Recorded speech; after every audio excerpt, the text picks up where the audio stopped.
प्रधानमंत्री नरेंद्र मोदी जापान दौरे पर रवाना। जापान दौरे पर प्रधानमंत्री द्विपक्षीय सहयोग की करेंगे समीक्षा। असैन्य परमाणु सहयोग समझौते पर हस्ताक्षर होने की संभावना। दौरे से व्यापार और आर्थिक संबंधों को बढ़ावा मिलने की उम्मीद। देश भर के बैंकों में मिल रहे हैं 500 और 2000 रुपए के नए नोट। चलन से बाहर से हुए 500 और 1000 रुपए के पुराने नोटों को बदलने के लिए बैंक शनिवार और रविवार को रहेंगे खुले।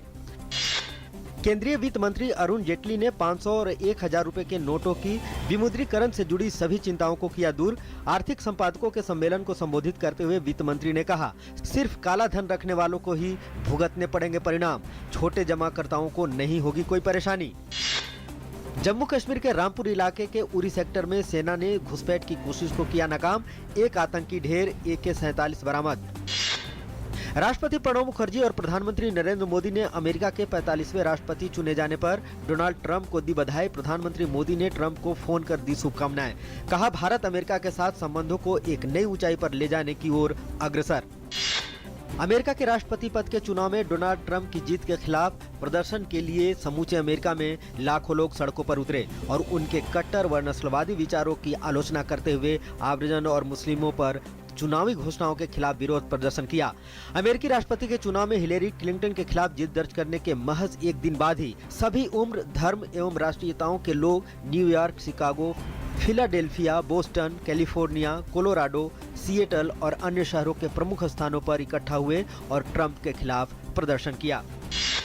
जयपुर के एग्रीकल्चर सेक्टर में निवेश को लेकर ग्लोबल एग्रीगेट मीट आज से प्रारंभ हुई। केंद्र सरकार की ओर से सूचना एवं प्रसारण मंत्री वेंकैया नायडू ने कार्यक्रम में लोगों को संबोधित करते हुए कहा कि अब समय आ गया है कि हमें कृषि को लाभकारी बनाना होगा, तभी आगे आने वाली पीढ़ी कृषि को अपनाएगी। साथ ही उन्होंने कहा कि इसके लिए केंद्र सरकार हर संभव प्रयास कर रही है। राज्य कपड़ा मंत्रियों का वार्षिक सम्मेलन आज राष्ट्रीय राजधानी दिल्ली में आयोजित किया गया। सम्मेलन का मकसद टेक्सटाइल सेक्टर को आगे ले जाने के नए तरीकों पर चर्चा करना था। सम्मेलन में केंद्रीय कपड़ा मंत्री स्मृति ईरानी समेत 10 राज्यों के कपड़ा मंत्री उपस्थित थे।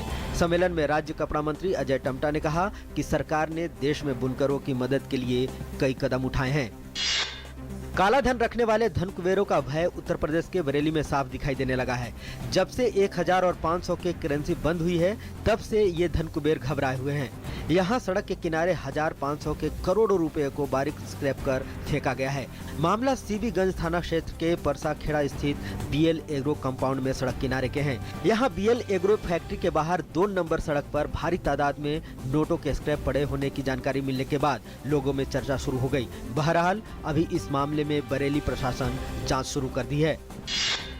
प्रसार भारती के चेयरमैन A सूर्य प्रकाश ने कहा कि DD न्यूज में नई तकनीक और आइडिया लाने के लिए कार्यशालाओं का आयोजन बेहद महत्वपूर्ण है। वह आज DD न्यूज में कैमरा वर्कशॉप में हिस्सा लेने के लिए आए थे। उन्होंने कहा कि बदलते तकनीकी दौर में ऐसी कार्यशालाओं से DD न्यूज का काम और बेहतर हो सकेगा। केंद्रीय स्वास्थ्य मंत्री JP नड्डा ने no more tension mobile application launch किया, जिसके जरिए लोग अपने तनाव का स्तर नाप सकेंगे, इसके कारणों को समझ सकेंगे और इससे निपटने के तरीके अपना सकेंगे। इस ऐप का इस्तेमाल करने वाले लोगों की एक हेल्थ पोर्टल तक भी पहुंच होगी, जो कि स्वास्थ्य मंत्रालय द्वारा लॉन्च किए गए सभी मोबाइल ऐप्स को होस्ट करेगा। दक्षिण लंदन में तड़के मूसलाधार बारिश के दौरान एक ट्राम के सुरंग में पटरी से उतर जाने के कारण कम से कम 7 लोगों की मौत हो गई और 50 से अधिक घायल हो गए। ट्राम के चालक को गिरफ्तार कर लिया गया है। ब्रिटिश ट्रांसपोर्ट पुलिस ने बताया कि इस बात की जांच की जा रही है।